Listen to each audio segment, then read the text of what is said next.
Hello बच्चों। Myself Naveen Agarwal and I am your chemistry tutor. तो हम लोग नोमनक्लेचर पढ़ रहे थे।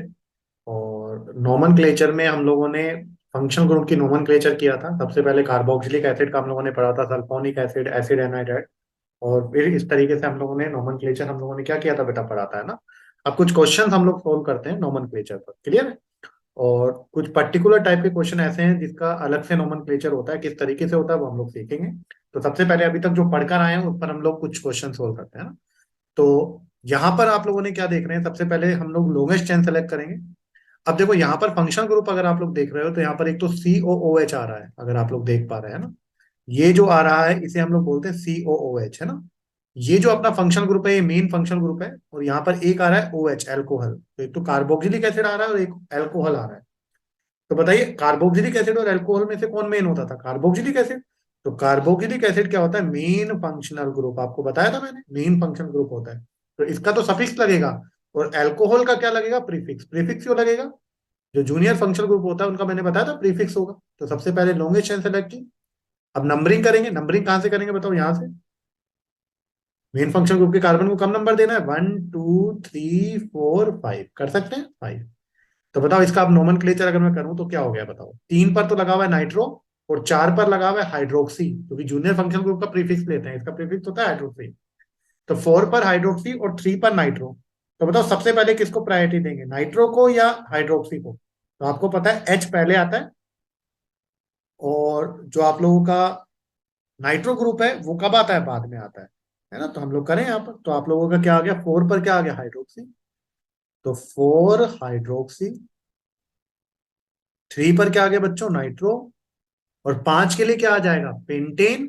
और कार्बोक्सिलिक एसिड का जो सफिक्स होता है वो होता है ओइक एसिड। तो पेंटेन प्लस ओइक, तो ये हो जाएगा पेंटेनोइक एसिड। तो इसका नोमेनक्लेचर हो गया 4 हाइड्रोक्सी 3 नाइट्रो पेंटेनोइक एसिड। इसी तरीके से देखो अब यहाँ पर हम लोग देखते हैं, ये वाला कौन सा ग्रुप हो गया, सी एच ओ। ये हो गया एल्डिहाइड। और ये वाले अगर आप लोग देख रहे हो ये हो गया कीटोन, सीओ ग्रुप है ना। तो एल्डिहाइड और कीटोन में से मेन फंक्शनल ग्रुप कौन होता है, एल्डिहाइड ऊपर आता है, तो मेन फंक्शनल ग्रुप हो गया एल्डिहाइड। तो एल्डिहाइड का तो लगेगा सफिक्स, और कीटोन का क्या आएगा, प्रीफिक्स। प्रीफिक्स क्या होता है उसका, ऑक्सो। तो आप लोग यूज कर सकते हो। तो सबसे पहले लॉन्गेस्ट चेन सेलेक्ट कर ले, फिर नंबरिंग करें। नंबरिंग कहाँ से, मेन फंक्शनल ग्रुप के कार्बन को कम नंबर देना है, 3 4 5 और 6। तो 4 नंबर पर क्या लगा हुआ है, सब्सिट्यूएंट।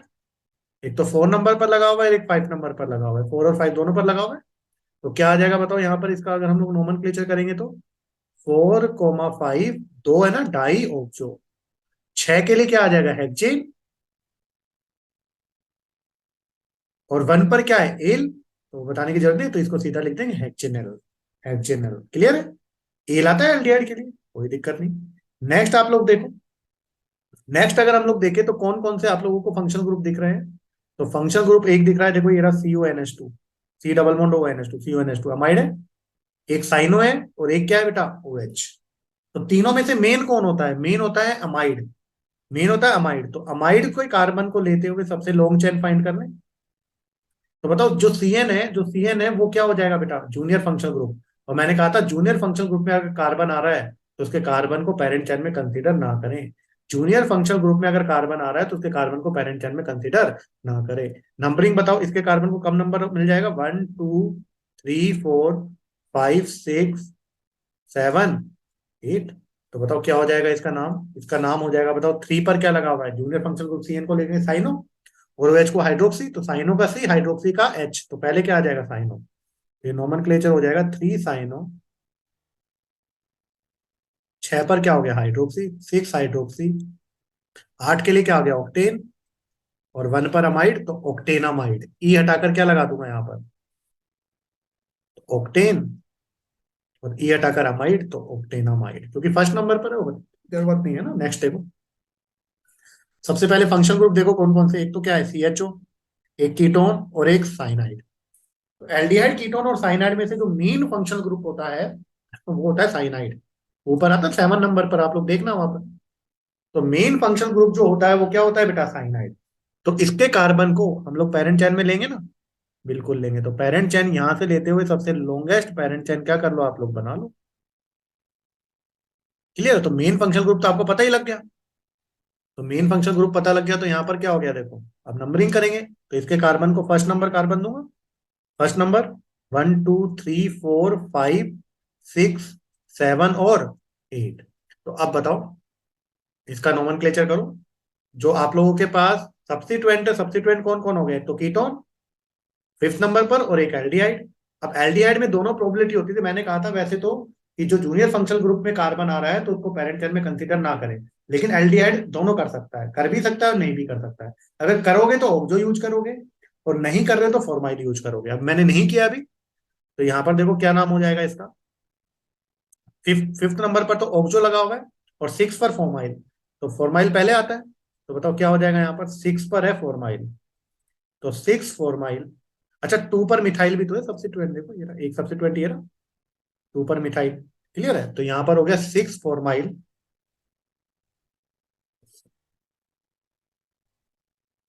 Six formyl. फाइव पर क्या है, ओक्सो। अब ओक्सो और मिथाइल में से कौन पहले आता है, मिथाइल, एम, तो टू मिथाइल, फिर फाइव ओक्सो, और आठ के लिए क्या आ जाएगा, ऑक्टेन। और यहाँ पर क्या है, सी एन का नाइट्राइल, तो ऑक्टेन नाइट्राइल। वन के बताने की जरूरत नहीं है ना, ऑक्टेन नाइट्राइल, कोई प्रॉब्लम। तो इस तरीके से आप लोग नोमेनक्लेचर कर सकते हैं। अब बताओ यहाँ पर एक और, अब आप लोग सोचो आराम से, COCl और CONH2।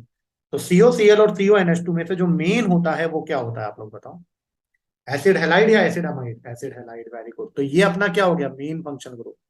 तो ये मेन फंक्शनल ग्रुप हो गया, तो CONH2 क्या हो जाएगा, सब्सिट्यूएंट। तो बताओ यहाँ पर नंबरिंग कहाँ से स्टार्ट करूंगा, सबसे पहले तो लॉन्गेस्ट चेन इस कार्बन को लेते हुए। अगर फंक्शनल ग्रुप में कार्बन आ रहा है तो उसको लेते हुए लॉन्ग चेन बनाना है ना। तो ये लॉन्ग चेन फाइंड कर लिया हम लोगों ने। अब इसकी नंबरिंग करेंगे, नंबरिंग कहाँ से कर देंगे बताओ, वन, है ना, वन, फिर देखो क्या हो गया, two, three, four, five, six, seven.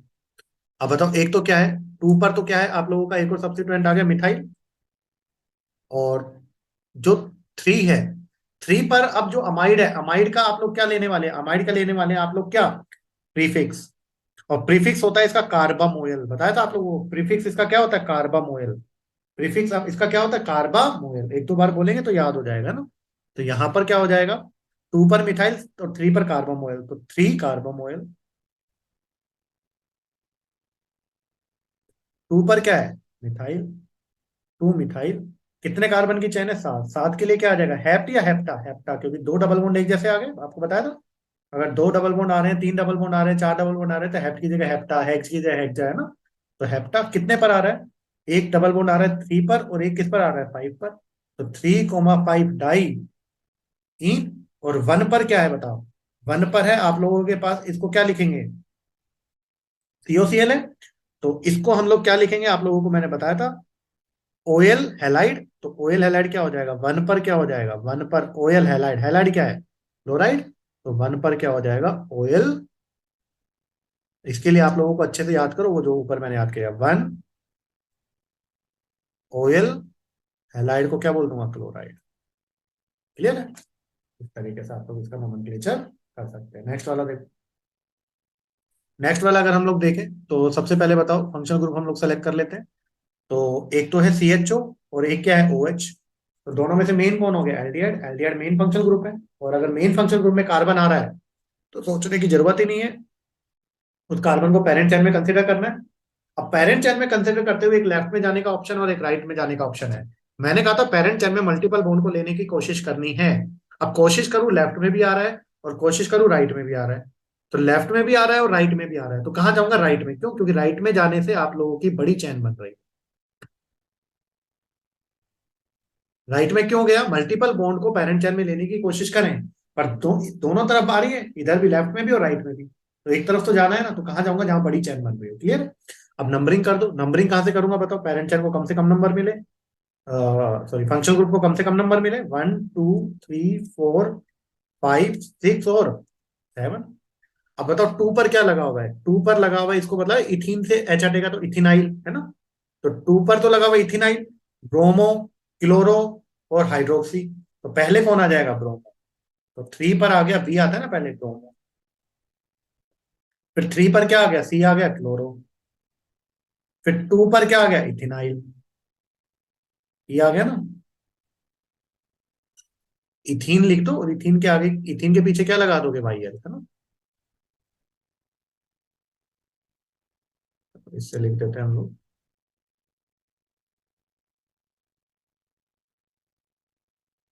तो इथीन लिखा, और इथीन के पीछे क्या लगा दिया भाई, है। 4 पे क्या आ गया, हाइड्रोक्सी। मैं आपको सब्स्टिट्यूएंट बता देता हूँ कौन कौन से हैं। एक ये रहा, एक ये रहा, एक ये रहा, जो बचे हुए हैं ना सारे। तो 4 पर क्या आ गया, हाइड्रोक्सी। देखो कितना आसान है, सिस्टमेटिक चलना है। 5th पर क्या आ गया, 5th पर आ गया मिथाइल। अल्फाबेटिकली चलिए, चला मैं यहाँ पर, ब्रोमो, क्लोरो, इथिनाइल, हाइड्रोक्सी, मिथाइल हो गया। फिर कितने कार्बन है, 7। अब 7 के लिए क्या आ जाएगा, हेप्ट। हेप्ट, और 6 पर क्या है, आइन। और 1 पर क्या आ गया, एल। 1 पर एल तो बताने की जरूरत ही नहीं है, हेप्ट 6 इन 1 एल। इसको क्या लिख सकते हो, 6 हेप्ट आइन, और ए हटाकर ए, हेप्टाइन एल। क्लियर है, कोई प्रॉब्लम नहीं है, पर आप लोग इसी तरीके से लिखे, सिंपल जो मैंने लिखा है। तो इस तरीके से आप लोग नोमेनक्लेचर कर सकते हैं। अगर आपके पास एक से ज्यादा फंक्शन ग्रुप है तो आपको अल्टीमेटली प्रायोरिटी ऑर्डर आप लोगों को पता होना चाहिए ना। तो प्रायोरिटी ऑर्डर अगर आप लोगों को पता है तो कर सकते हो, नो सर।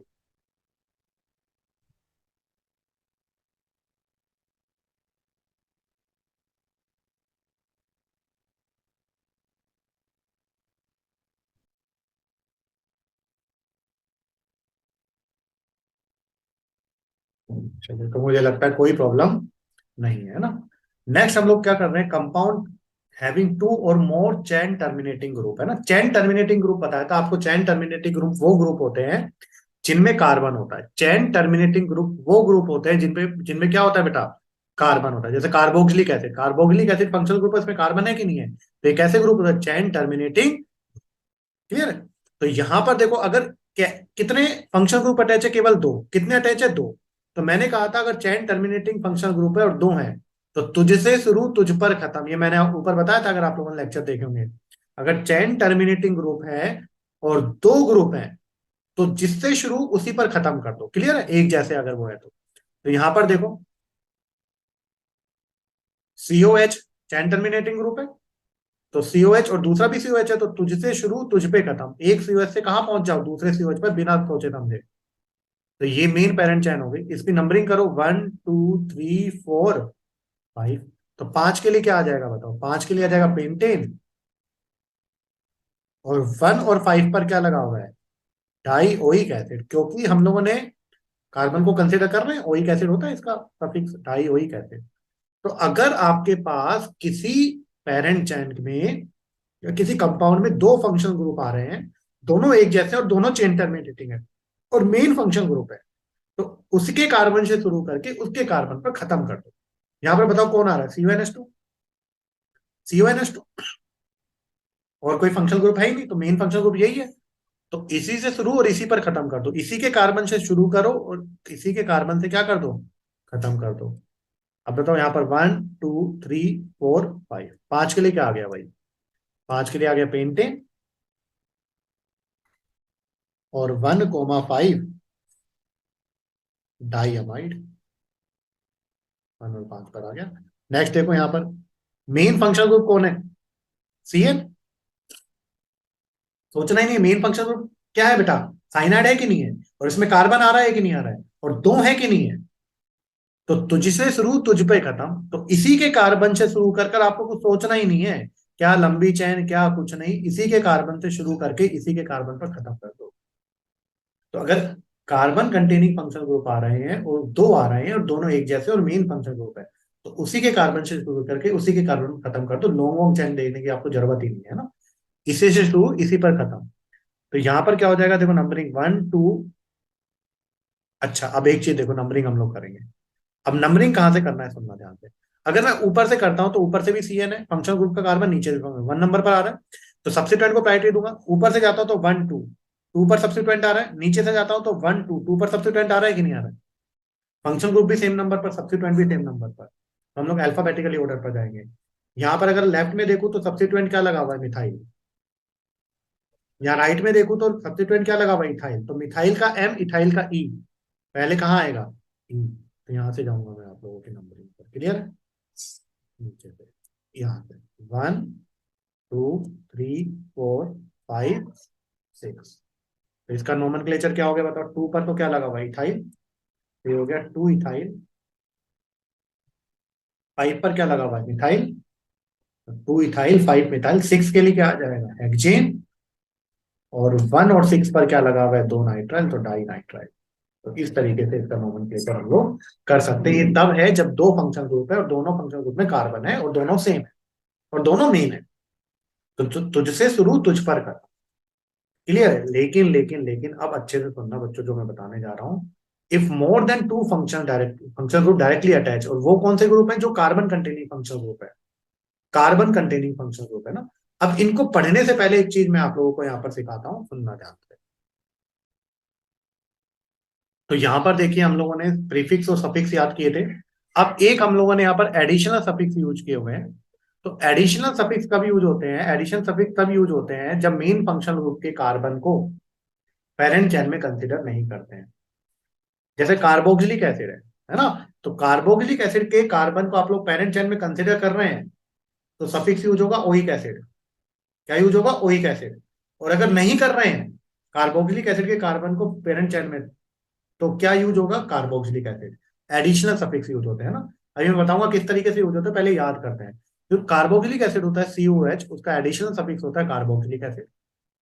जो SO3H है उसमें तो कार्बन आ ही नहीं रहा है, तो एडिशनल सफिक्स उनके होंगे जो फंक्शनल ग्रुप कार्बन कंटेन करता है, केवल उन्हीं के, है ना। एसिड एनहाइड्राइड का जो एडिशनल सफिक्स है वो क्या होता है, कार्बोक्सिलिक एनहाइड्राइड। क्या होता है, कार्बोक्सिलिक एनहाइड्राइड। क्या होता है, कार्बोक्सिलिक एनहाइड्राइड। इसी तरीके से देखो एस्टर जो होता है COOR, उसका क्या होता है, कार्बोक्सिलेट, कार्बोक्सिलेट, कार्बोक्सिलेट। जो एसिड हैलाइड होता है COX जो होता है एसिड हैलाइड, उसका क्या होता है, कार्बोनिल हैलाइड, कार्बोनिल हैलाइड। जो एसिड अमाइड होता है, एसिड अमाइड, उसका क्या होता है, कार्बोक्सामाइड। सभी में कार्ब आएगा। एडिशनल सफिक्स में सभी में क्या आता है, कार्ब आता है ना। तो यहां हो गया कार्बोक्सामाइड, कार्बोक्सामाइड। साइनाइड का क्या हो गया, कार्बोनाइट्राइल। क्या हो गया, कार्बोनाइट्राइल। साइनाइड का क्या होगा, कार्बोनाइट्राइल। और एल्डिहाइड का क्या हो जाएगा, एल्डिहाइड का आ जाएगा कार्ब एल्डिहाइड, कार्ब एल्डिहाइड। तो जल्दी से याद करो, देखो कार्बोक्सिलिक एसिड का कार्बोक्सिलिक एसिड, एसिड एनाइड्राइड का कार्बोक्सिलिक एनाइड्राइड, एस्टर का था कार्बोक्सिलेट, एसिड हैलाइड का था कार्बोनिल हैलाइड, एसिड अमाइड का था कार्बोक्सामाइड, साइनाइड का था कार्बोनाइट्राइल, कार्बोनाइट्राइल। और एल्डिहाइड का क्या हो जाएगा, कार्ब एल्डिहाइड, कार्ब एल्डिहाइड। कर सकते हैं इस तरीके से। तो ये थे एडिशनल सफिक्स। तो यहां पर देखें, अब हम लोग एडिशनल सफिक्स सीख चुके हैं क्या क्या होता है।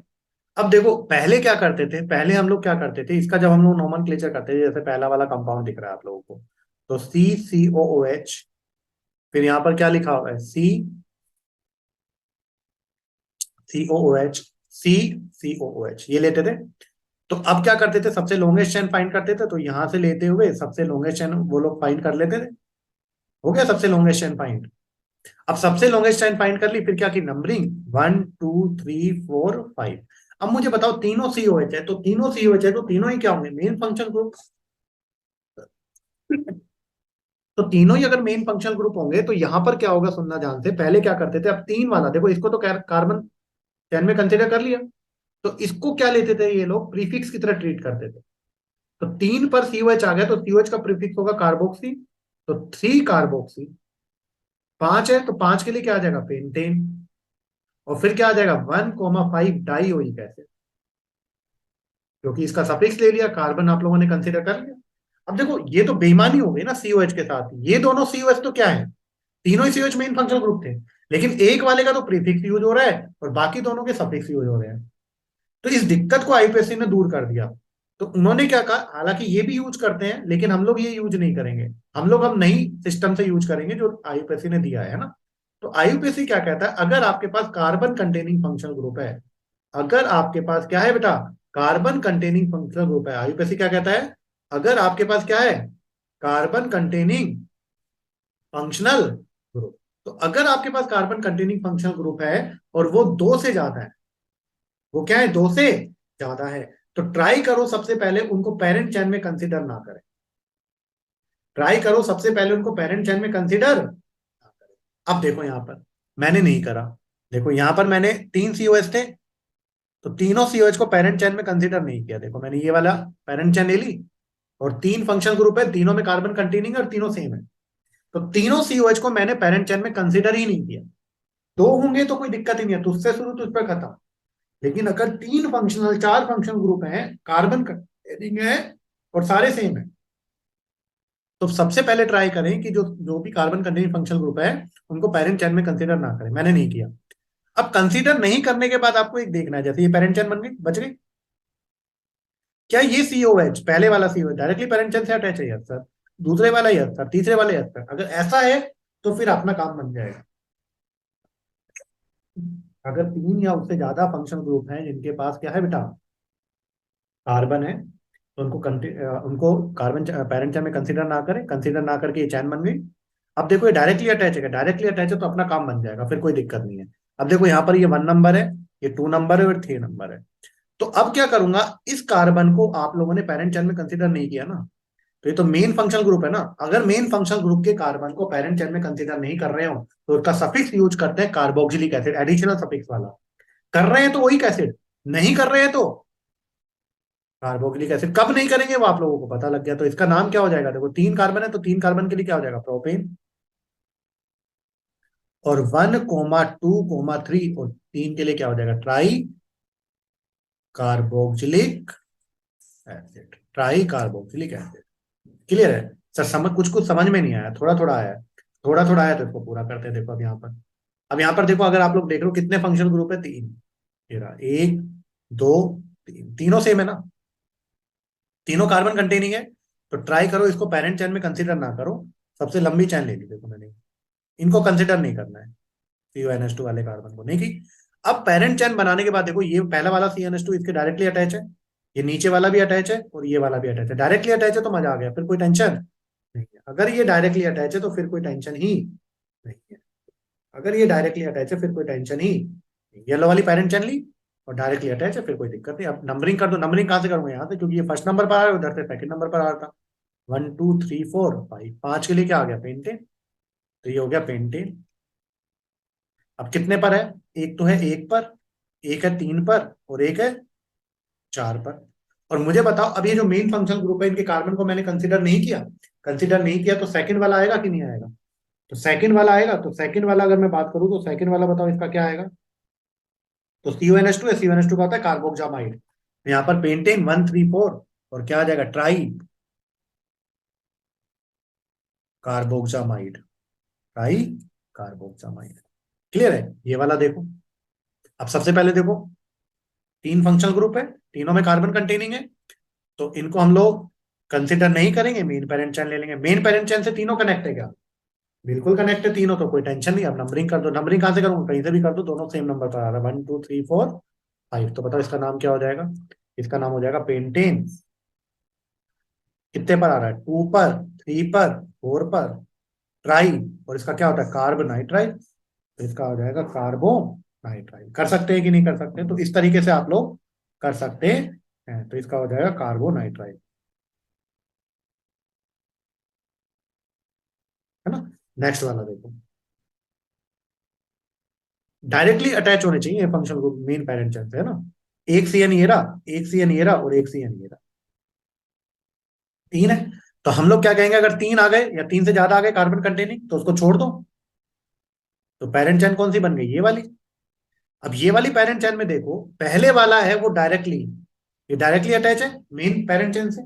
दूसरा वाला बताओ, ये वाला CN है, ये कार्बन और फिर पेरेंट चेन है। और तीसरे वाला डायरेक्टली अटैच है। अभी तक देखो जितने भी आ रहे थे वो डायरेक्टली अटैच है ना पेरेंट चेन से, लेकिन इसमें नहीं है। तो इसमें ये नहीं, ये जो CN है, ये लिख दूं, ये फंक्शनल ग्रुप पेरेंट चैन से डायरेक्टली अटैच नहीं, डायरेक्टली अटैच नहीं है।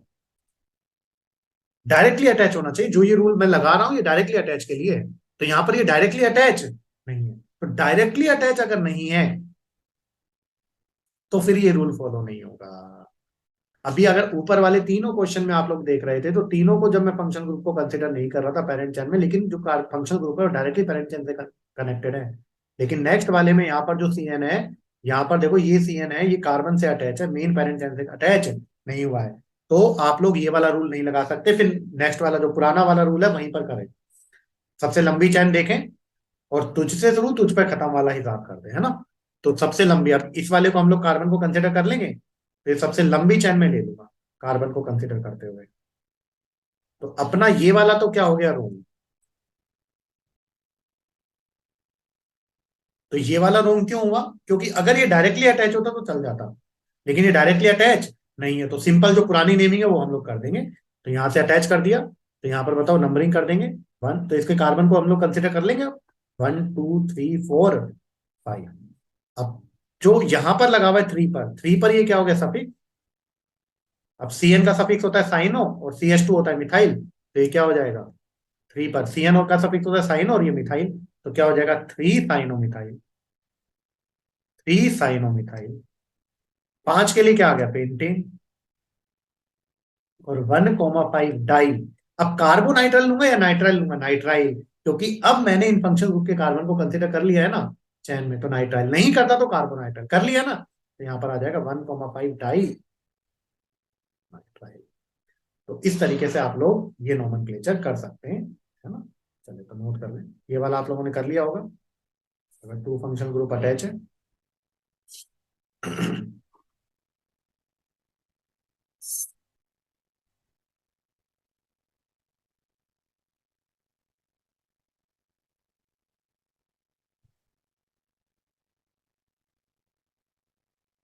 तो ये वाला इंपॉर्टेंट है, ये थोड़ा ध्यान से देखेंगे कि जो मैंने बताया आप लोगों को, ये डायरेक्टली आप लोगों को क्या होना चाहिए, अगर तीन तीन या उससे ज्यादा है कार्बन कंटेनिंग है, उनको पेरेंट चेन में पहले कंसिडर ना करो, और वो पेरेंट चेन से कनेक्ट होने चाहिए। नहीं है तो फिर ये रूल नहीं लगेगा, ये एडिशनल सफिक्स वाला हम लोग रूल लगाते हैं, वो नहीं लगेगा।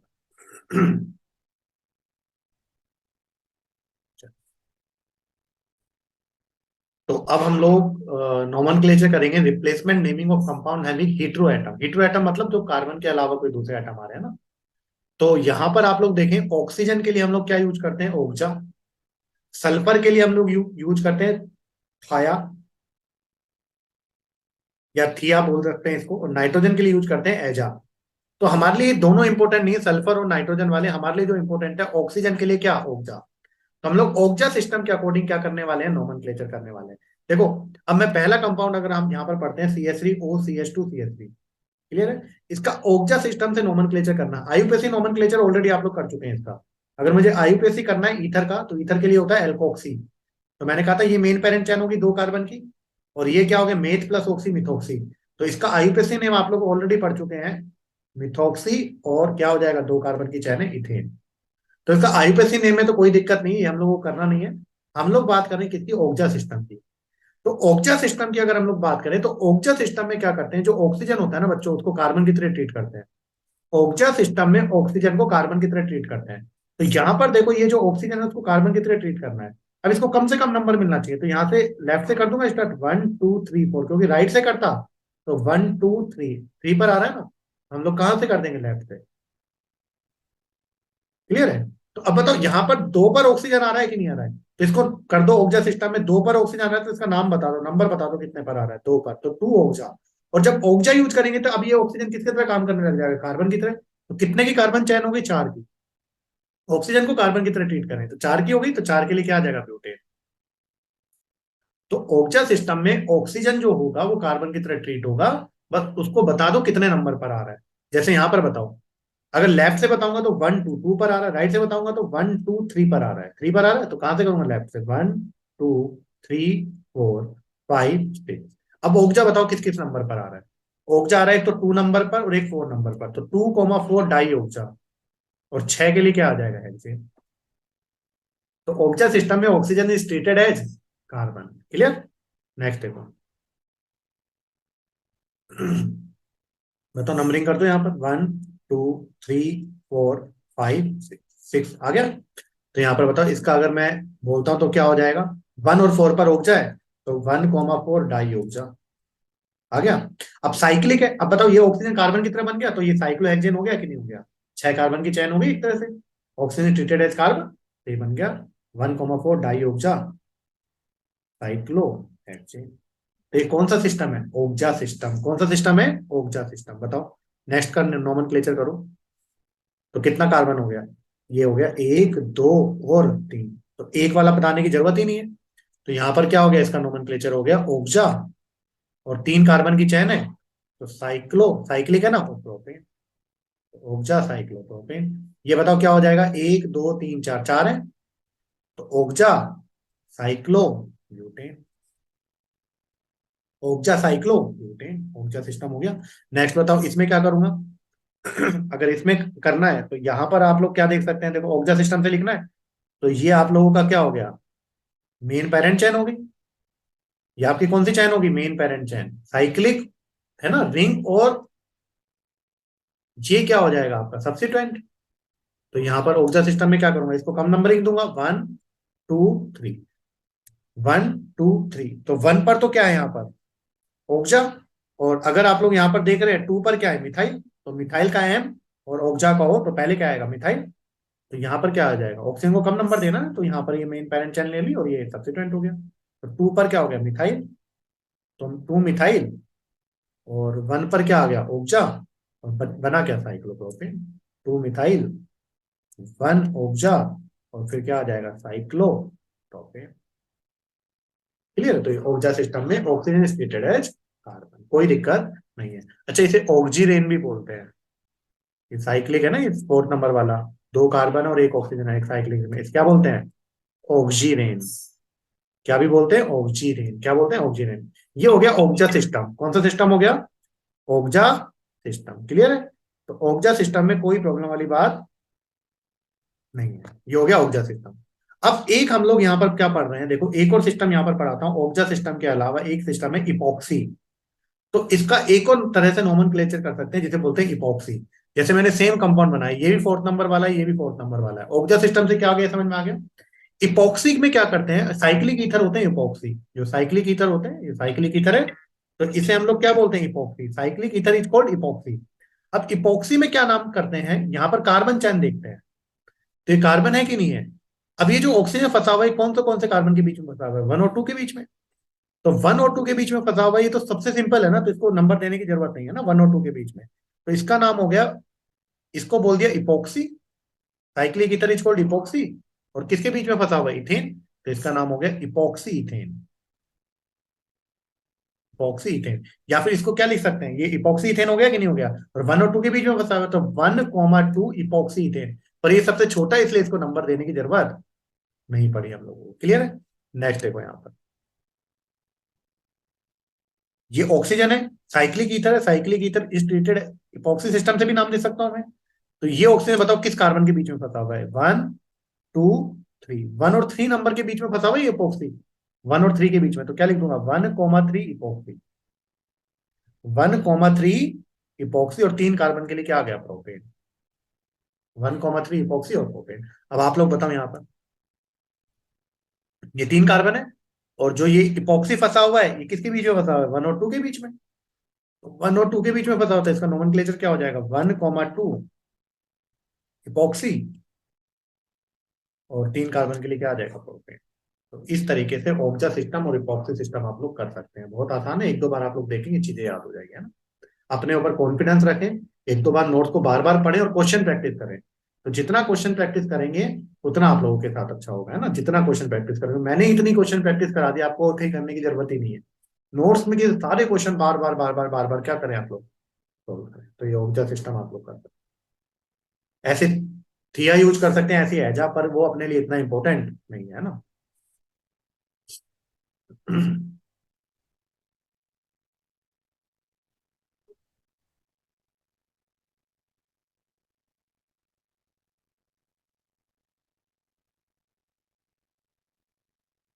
ऊर्जा सिस्टम और इपॉक्सी सिस्टम। ऑक्जीरेन आपको बता दिए, 2 मेंबर, 3 मेंबर रिंग है, उसमें इपॉक्सी में फंसा हुआ है, ऑक्जीरेन बोलते हैं।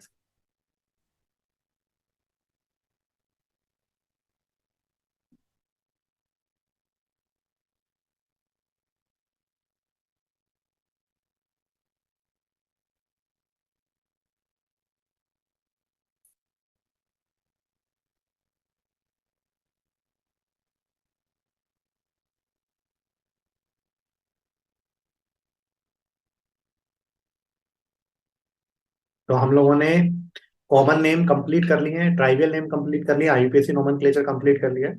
अपना साइक्लिक वाला बचा हुआ है, तो वो नेक्स्ट लेक्चर में आ जाएगा।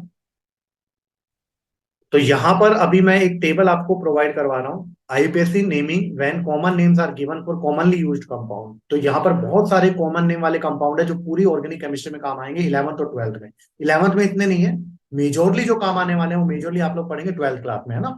तो यहाँ पर मैंने एक टेबल दे दी है, अभी आप लोगों को लर्न करने की इतनी जरूरत नहीं है। एक दो बार आप लोग देख लेंगे तो जैसे जैसे आगे आता जाएगा ऑर्गेनिक में, तो आप लोगों को पता लगता जाएगा। तो ये मैंने पूरी टेबल एक साथ दे दी है जो ऑर्गेनिक में काम आने वाली है, कॉमन नेम की, सबसे इंपॉर्टेंट कॉमन नेम की जो काम आने वाली है ना। ट्रिप्टेन तो मैं आपको पढ़ा भी चुका हूँ, जीओसी के सेकंड लेक्चर में मैंने ट्रिप्टेन पढ़ाया था आप लोगों को। 7 कार्बन थे और दूसरे कार्बन पर नियो ग्रुप लगा हुआ है, और यहाँ से सेकंड पर आइसो, अगर पीछे से चलूँ तो आइसो, तो नियो और आइसो दोनों ग्रुप लगे हुए हैं, ट्रिप्टेन है 7 कार्बन की chain. Chloral is very very very important, chloral is very important. ये आप लोगों ने काफी सारे और भी चैप्टर में पढ़ते हैं, केमिकल बॉन्डिंग में भी हम लोग पढ़ते हैं क्लोरल। क्लोरल क्या होता है? CCl3, इस कार्बन पर 3 क्लोरीन लगे हुए हैं, CCl3CHO, CCl3CHO। इसका आप लोग आईयूपीएसी नोमेनक्लेचर तो कर ही सकते हैं ना। तो chloral is CCl3CHO, CCl3CHO, CCl3CHO, है ना। तो ये आप लोग नोट कर सकते हैं, याद करना चाहें तो एक बार आप लोग थोड़ा थोड़ा देख लें, कोई प्रॉब्लम नहीं है। नेक्स्ट है आइसोप्रीन। देखो, आइसोप्रीन आप लोग पढ़ेंगे पॉलीमर चैप्टर में, 12th क्लास के चैप्टर में आता है, पॉलीमर चैप्टर में। आइसोप्रीन क्या होता है? अगर आपके पास 4 कार्बन की चेन है, 2 डबल बॉन्ड है, 4 कार्बन की चेन है, 2 डबल बॉन्ड, और सेकंड कार्बन पर कौन सा ग्रुप है? CH3। 4 कार्बन की चेन है, डबल बॉन्ड है, 2 डबल बॉन्ड है, और सेकंड कार्बन पर CH3, it is called isoprene, it is called isoprene. और अगर आपके पास 4 कार्बन की चेन है, 2 डबल बॉन्ड है, और दूसरे कार्बन पर Cl है, इट इज कॉल्ड क्लोरोप्रीन। तो 4 कार्बन की चेन, 2 डबल बॉन्ड, सेकंड पर CH3, तो आइसोप्रीन। 4 कार्बन की चेन, 2 डबल बॉन्ड और सेकंड पर Cl, तो क्या बोलते हैं? क्लोरोप्रीन। तो ये आप लोग बार बार आप लोग करेंगे तो चीजें याद हो जाएंगी आप लोगों को। तो आप लोग इसका स्क्रीनशॉट ले सकते हैं और लिख सकते हैं ना, कुछ इंपॉर्टेंट है जो पूरे ऑर्गेनिक केमिस्ट्री में काम आने वाले हैं ना।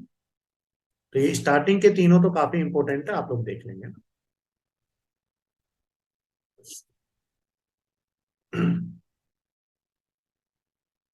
इनके आईयूपीएसी नोमेनक्लेचर आप लोग कर कर देखना, आप लोगों से होते हैं कि नहीं होता है ना।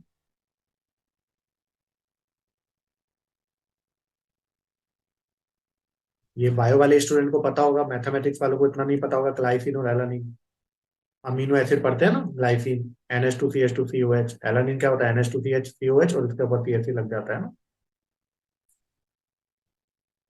तो कुछ इंपॉर्टेंट जो आप लोग सारे भी नहीं करना चाहें तो मैं आप लोगों को बता देता हूँ कौन कौन से आपको पता होने ही होने चाहिए, है ना।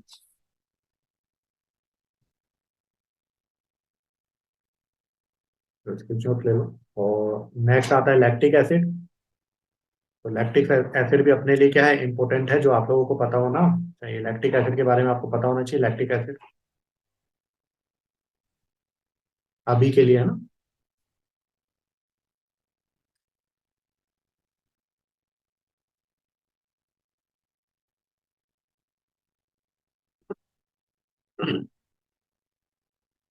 ये आपको पता ही होगा, ग्लाइकोल, ग्लाइओक्जेल, ग्लाइकोलिक एसिड, है ना। ये भी अपने लिए इंपॉर्टेंट आएगा। ग्लाइकोल क्या होता है? 2 कार्बन पर 2 H लग जाए तो ग्लाइकोल।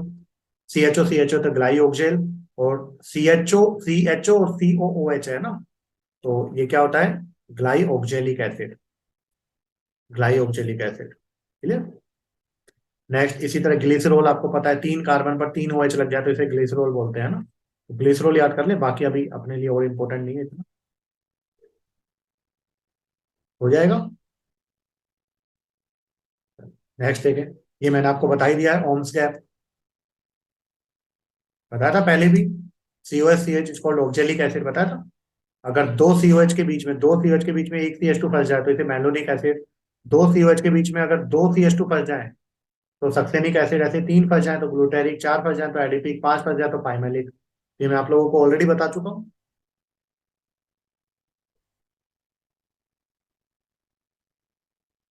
मैलिक और टार्ट्रिक एसिड आप लोगों को ऑलरेडी बता चुका हूँ, अगर आप लोगों ने लेक्चर देखा होगा तो मेरा मैलिक एसिड और टार्ट्रिक एसिड मैं बता चुका हूँ। नेक्स्ट ये अभी आगे आ जाएगा एसिटाइल एसीटोन और एसिटो एसिटिक एस्टर, तो ये आगे आ जाएगा तो अभी करने की जरूरत नहीं है। एक DDT इंपॉर्टेंट है, अगर आप लोग 12th क्लास या रिपीटर में है ना। 11th वाले बच्चों को लिए अभी जरूरी नहीं है DDT याद करना। चलिए, तो ये कुछ कॉमन है जो पूरी ऑर्गेनिक केमिस्ट्री में काम आएंगे 11th 12th दोनों में, है ना। तो अभी 11th वाले बच्चों के लिए इतना जरूरी नहीं है, लेकिन जो ड्रॉपर वाले बच्चे हैं, 12th वाले बच्चे हैं, उनको पता होगा ये सारी चीजें, है ना। तो 11th वाले बच्चे ये छोड़ सकते हैं अभी के लिए, कोई दिक्कत नहीं। तो यहाँ पर अपना आईयूपीएसी नोमेनक्लेचर कंप्लीट होता है। एक साइक्लिक कंपाउंड का बचा हुआ है, वो आपको नेक्स्ट लेक्चर में हो जाएगा। तो सभी बच्चे अच्छे से देखें, कोई भी दिक्कत होती है तो आप लोग कमेंट सेक्शन में बता सकते हैं। Thank you.